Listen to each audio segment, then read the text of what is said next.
What's up everyone? This past weekend we got a brand new Unibios release for Neo Geo. Let's talk about that a little bit.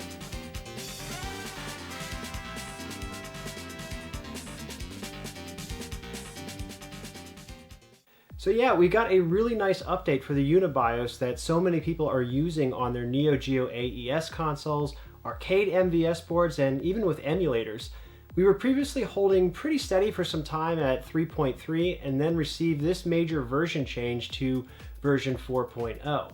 If you aren't aware, some of the larger perks of using the Unibios include the ability to swap regions, switch between AES and MVS modes. Essentially, it puts your AES into arcade mode or vice versa. You can also utilize and implement cheats similar to what you would do with a Game Genie. And then there are a number of other subtleties like CRC checking on carts and a jukebox player for inserted carts. Now, I personally don't use a lot of the additional features, but region swapping and flipping between AES and arcade mode is a really great feature that I would assume most people would want to have. Keep in mind that Neo Geo carts themselves don't determine the region, it's the hardware. So for example, if you place a Japanese cart into your AES and you have the Unibios set for USA, you'll still be able to play the game as though it were the US version.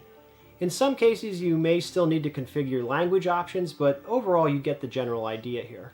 When you first boot, you'll notice that the black screen with green font has been replaced by a now default gold and black theme, which is a nod back to the colors of the AES system. This can be changed, however, if you'd like to select a different color scheme. The Neo SD has its own color theme, or you can simply return to the black and green. Maybe the largest change with this update though is the feature called Pick and Mix, which is an enhancement that handles the 161-in-1 cart in a unique way. I sadly don't own this cart to be able to demo, so we'll just have to settle for some screenshots, but it looks like this feature thankfully weeds out the garbage hacks or plus versions of games that are on this cart. 63 of them to be exact, and it instead gives us the option to then pick one of the 98 official games that's on here. It's noted that it does allow for SVC Chaos Plus, which is the only exception to the weeding out of the hacked games. Under features, it's mentioned that the system will cycle through each of the games and play their respective track modes, which is pretty cool. High scores can also be saved to backup RAM on MVS or a memory card on AES, and it also says that Pick and Mix will choose the game that was running at last power off when you turn your system back on. I'm generally not a fan of multi-carts, but I really appreciate the work that was done with the Unibios to make this cart not only present better, but also clean up the hacks so you don't have to scroll through the trash to get to something that you want. Sometimes less is definitely more. Also, with this major version change to 4.0 comes a number of fixes. The list, which I'll copy down in the description, is fairly extensive and covers multiple areas. Far too many to go through in this video. A lot of small items like fixed fonts, minor graphical glitches, and even some things with soft dips. In other words, things you may not have even noticed or knew were an issue before, but have since been fixed or otherwise rectified. Despite some of these changes and fixes being small though, it shows commitment and dedication to details by the developer, which is something I think we can all appreciate. The Unibios is 32 euros, which is about 38 US dollars, and includes free upgrades. I was previously on 3.2 and avoided upgrading out of sheer laziness really, but Razula, the developer, has made the process super simple. I've been doing some bitching lately, but here is a great example of customer service.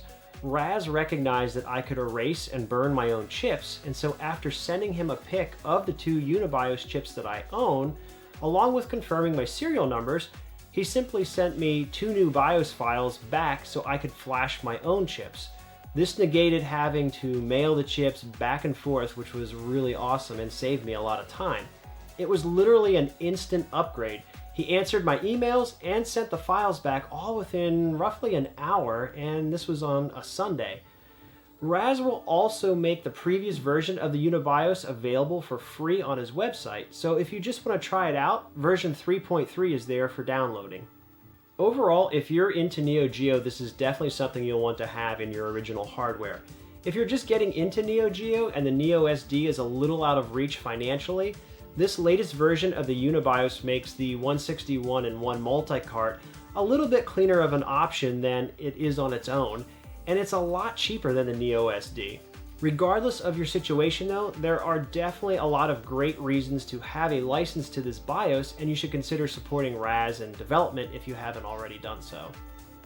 That is it for today, everyone. As always, thanks for stopping by and watching. Please like, comment, subscribe, and I will catch you all next time. Later, guys.